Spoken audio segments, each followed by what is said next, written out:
I want to talk to you today about orchids and their teachers. Because we know that orchid kids, almost by definition, are more sensitive than other kids to the environment, right? They're more sensitive to clothing, like their physical environment sometimes, to the sounds in the environment, to the people in the environment. And that's where we land on teachers, right? Teachers, school teachers, are a big part of kids' lives. And when there's a good fit, it's really lovely. And those people can have a really, really great influence on children. And when there's a not such a great fit, that's okay for lots of kids. Most kids, in fact. Most kids can deal with a teacher who is not their cup of tea. And in fact, it's really important that we learn how to deal with people who are not our cup of tea, okay?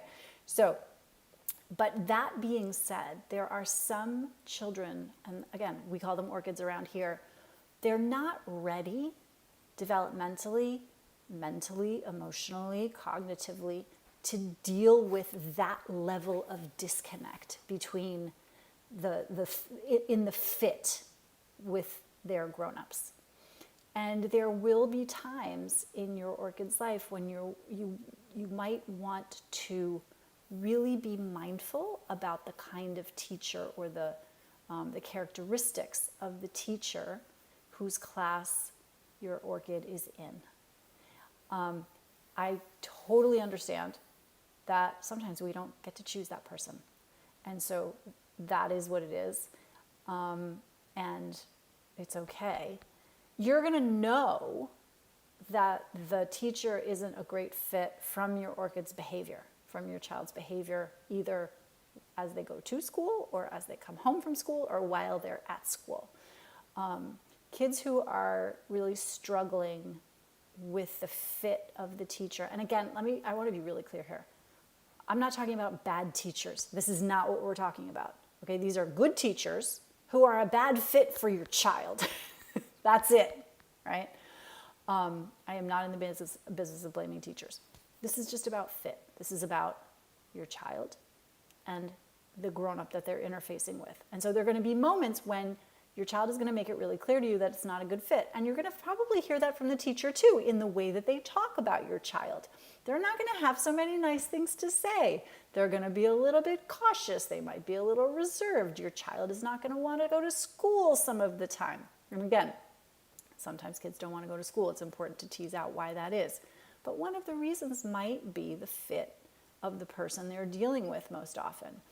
And so if you cannot make a change, then you've got some reckoning to do in terms of how are you going to be preparing your child for the fact that they need to stay in this class. And is that a fair challenge for them in the moment?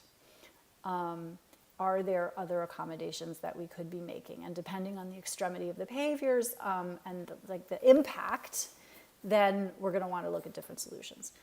Sometimes at the beginning of the year, and I realize we've just, at the time that I'm recording this video, we've just started a school year, and so switching may not be an option, although sometimes it is.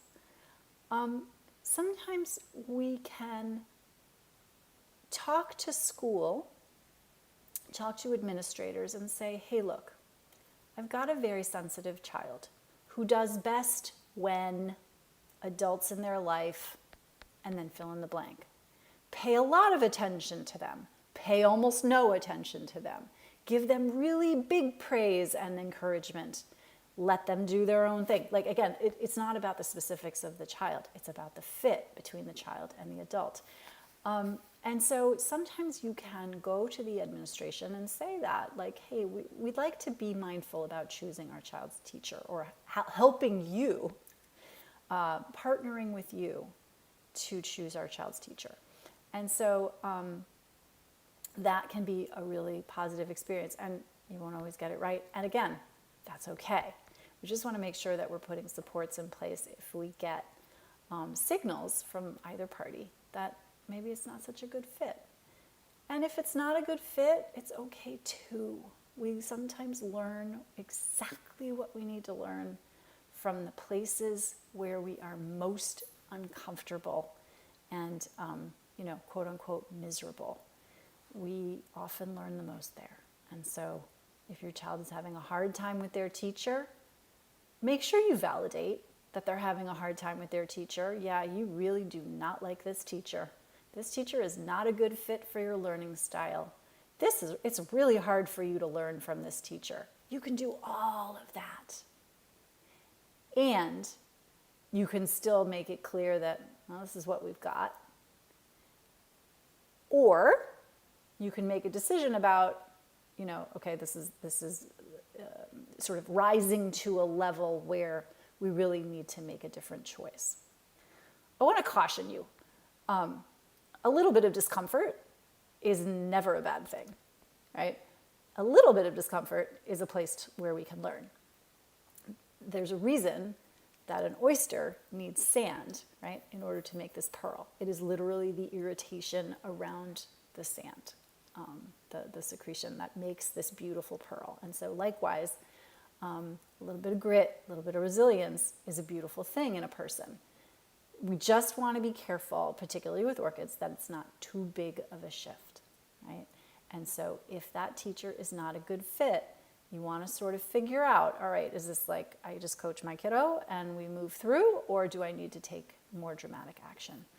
So hopefully just food for thought as we move forward with kids and teachers. Till next time, take care.